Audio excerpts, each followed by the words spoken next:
Okay, so I want to do a little series of videos on posture and movement now, tai sabaki, body movement exercises. So the most foundational thing there is just starting by standing still prior to movement or engaging with another person. There's just standing in a still posture. So quite simply then, the exercise is to check I'm balanced along the left and right axis of the body. I can shift from my left to my right and find a center point there. And then forwards and backwards, I can shift my weight forwards and be off balance to the front and back and be off balance behind and find a center point. And then have a feeling of my center dropping down and connecting into the earth, whilst having also a feeling of extension going upwards. So I'm not heavy on my feet where it's difficult to move, but I am also solid, so I don't get blown away if someone bumps into me. So I've unlocked my knees and my weight is balanced 50-50 on either foot. And now to move from just looking at static balance to dynamic balance, again, the simplest and most fundamental thing is shifting the weight from one foot to the other. And it's something we all do. We can all walk around the place. So it's something we could easily overlook and move on to more detailed things in Aikido, like how to throw the other guy on the ground. But it's worth going back to an examination of the very core principles of movement. So when I'm moving my weight from right foot to left foot to right foot, am I rocking like a pendulum? When I walk, do I walk falling from one foot to the other, or do I shift my weight?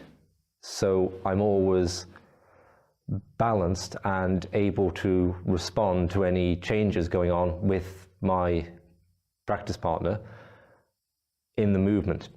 So we can go through that exercise. If I just sink my weight 50-50 into both feet and then have the sense, instead of rocking, I want to move all my weight onto my left foot. So I'm going to sink the left leg, bend my left knee and raise my right foot and just have it become open. So it's now like 95% left foot, 5% right foot. And then I can put my right foot back in place and have the sense of shifting over to my right foot. And then the left foot opens. And then shifting back to the left foot. And the right foot opens. So I can just do this as an exercise in having like a figure 8 movement going, circling round from foot to foot. But the point is, if I want to move differently at any point, if I'm walking forwards and suddenly I want to go backwards, I have the freedom to do that because I'm shifting my weight from foot to foot. I'm not rocking and falling onto my feet. So if I lift my right leg up and fall onto it, if I suddenly want to change direction, I can't do that until that motion is completed, and then I can move. Where here, I can change much more fluidly. So then to move from this weight shifting here, from foot to foot, I can start to move my foot up, shift my weight onto it, and move.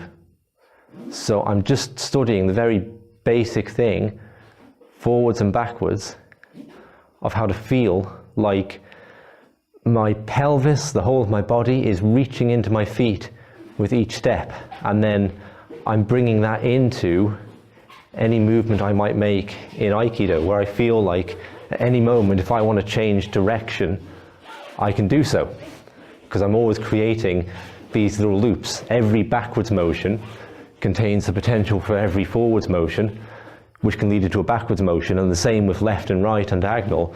There's this fluidity in motion, so the footwork gets to have the fluidity you might see with someone doing boxing or something like that, where there's this potential to move in all directions at all times.